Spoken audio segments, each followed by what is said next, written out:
માર્ગદર્શન આપ્યું.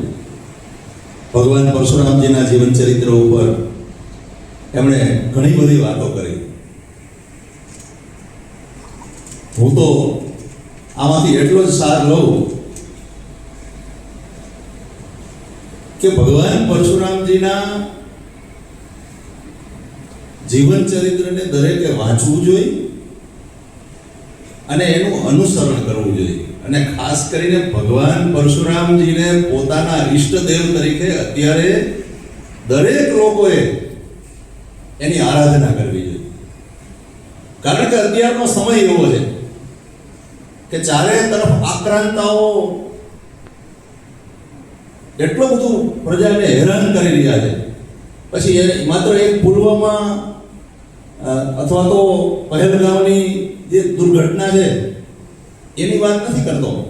સમગ્ર સમાજની અંદર પણ કેટલાય માફિયાઓ એવા છે કે જે સામાન્ય પ્રજાને, આમ લોકોને હેરાન કરે છે. સાહેબે ઘણી બધી વાત કરી કે આની ઉપાસના કરો તો આમ થાય. મારે તો એટલું જ કહેવાનું કે ભગવાન પરશુરામની ઉપાસના કરીએ તો આવા લુખ્ખા તત્વોની સામે બાથ ભીડવાની આપણામાં શક્તિ આવે અને એક માનસિક શક્તિ ઉત્પન્ન થાય. એટલે અત્યારના સમય મુજબ ભગવાન પરશુરામજીની આરાધના દરેક વ્યક્તિએ કરવી જોઈએ. રામની પણ આરાધના કરવી અને પરશુરામની પણ જરૂર છે. જેટલી રામની જરૂર છે એટલી જ અત્યારના સમય પ્રમાણે પરશુરામજીની પણ જરૂર છે. અત્યારે સાહેબે જે બધી વાત કરી એના સંદર્ભમાં મારે એટલું જ કહેવાનું કે જેણે ભીષ્મ અને કર્ણ જેવા શિષ્યો હતા અને જેણે રામને વૈષ્ણવી ધનુષ્ય આપ્યું, કૃષ્ણને સુદર્શન ચક્ર આપ્યું, આ આપનાર પરશુરામજી હતા. એટલે પરશુરામજીનો મહિમા તો ઘણો મોટો છે, પણ એનો બહુ ટૂંકો સાર મેં ખૂબ અભ્યાસ કર્યો તો એમાંથી માત્ર મને 2 પુસ્તક મળ્યા ગુજરાતીમાં. એક પુસ્તક કનૈયાલાલ મુનશીએ લખેલું છે ભગવાન પરશુરામ, અને બીજું પુસ્તક ભાણદેવે હમણાં છેલ્લે લખ્યું ભગવાન પરશુરામ. આ 2 પુસ્તકો માત્ર આપણને મળ્યા. પણ ભગવાન પરશુરામ માત્ર યોદ્ધા તરીકે નહીં, ભગવાન પરશુરામ એક સાધક તરીકે, એક સિદ્ધ વ્યક્તિ તરીકે. તમે જો બહુ ઊંડાણપૂર્વક વાંચશો ને તો ખ્યાલ આવશે કે ભગવાન પરશુરામ શ્રી ચક્ર અને શ્રી યંત્રની જે સાધના આપણે કરીએ છીએ એના મૂળ છે એ ભગવાન પરશુરામજીએ. એ આખી સાધના શીખવી હોય તો ભગવાન પરશુરામજીએ શીખવી. એટલે આપણે એમને ખૂબ યાદ કરીએ.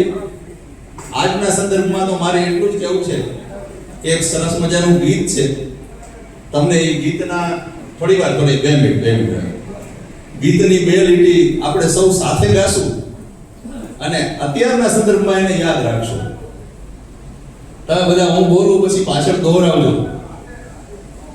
જબ હી નગારા બજ હી ગયા હૈ, जब ही नगारा बज ही गया है, सरहद पर शैतान का, सरहद पर शैतान का, नक्शे पर से नाम मिटा दो, नक्शे पर से नाम मिटा दो, पापी पाकिस्तान का, पापी पाकिस्तान का.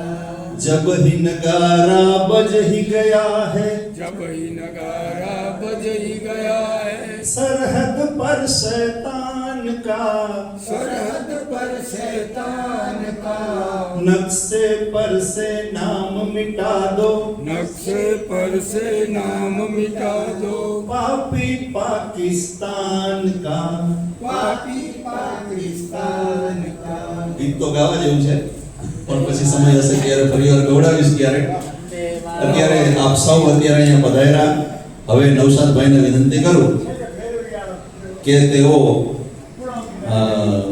ગીત શ્રદ્ધાંજલિ રૂપે રજૂ કરે અને ફરીથી આપણે કૃષ્ણકાંતભાઈ શુક્લનો આભાર માનીએ. આભાર, ધન્યવાદ.